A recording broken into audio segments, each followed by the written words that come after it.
పట్నపోళ్ళు మస్తు తెలివిగల్లోళ్ళు, పెద్ద చదువులు చదువుకుంటారు, పెద్ద జాబులు చేస్తారు, పెద్ద పెద్ద కంపెనీలు నడుపుతుంటారు.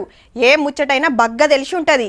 ఇంగ్లీష్లా ఆర్పార్ మాట్లాడతారు, టెక్నాలజీతోని ఆడుకుంటారు. మనం సొంటోళ్ళం గాల కింద గెలుస్తామా? వాళ్ళ టాలెంట్ ముంగట మనమెంత అని హైదరాబాద్లో బతికేటోళ్ళ గురించి ఊర్లల్లో ఉండేటోళ్ళు అనుకుంటారు కావచ్చు. కానీ కొందరు ఎంత తెలివి మంతులో గీ వార్త చూస్తే తెలుస్తుంది. నోట్ల కట్టలు, చెక్ బుక్లు, ఏటీఎం కార్డులు, ఫోన్లు, ఆల్కటి కంప్యూటర్లు సైబర్ దొంగల తన పట్టేసినాయే. ఆన్లైన్ లో ఓ ఫేక్ వెబ్సైట్ తెరిచి అందులో పైసలు పెడితే ఎక్కువ లాభాలు వస్తాయని పట్నంలో ఒకరి ఫోన్ కు లింక్ పంపిండ్రట.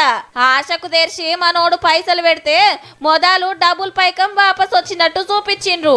హీగేముంది, ఇంకింత పైకం వస్తాయని ఒక్క పారే 70 లక్షలు పెడితే మొత్తం గుంజేసుకున్నారు. ఇక హైదరాబాద్ లోనే ఇంకో అక్క ఈ దొంగ వెబ్సైట్లనే పైసలు పెట్టి మోసపోయిందట.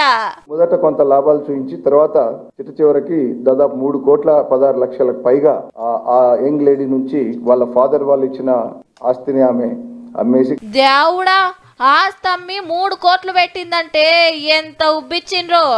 ఇద్దరు సుతా స్టేషన్ లో కంప్లైంట్ ఇస్తే ఒకరిని ఢిల్లీలో, ఇంకొకరిని గోవాలో అరెస్ట్ చేసి 1,40 లక్షలు వాపస్ తెచ్చిండ్రు పోలీసులు. మీ ఫోన్లకు కూడా గిట్లనే ఎవడన్నా లింకులు పంపినా ఫోన్లు చేసినా జర హుషారుండుర్రి, లేదంటే అకౌంట్ లో ఉన్న కాడికి ఊడ్చి గుండ్లు కొడతారు మళ్ళా.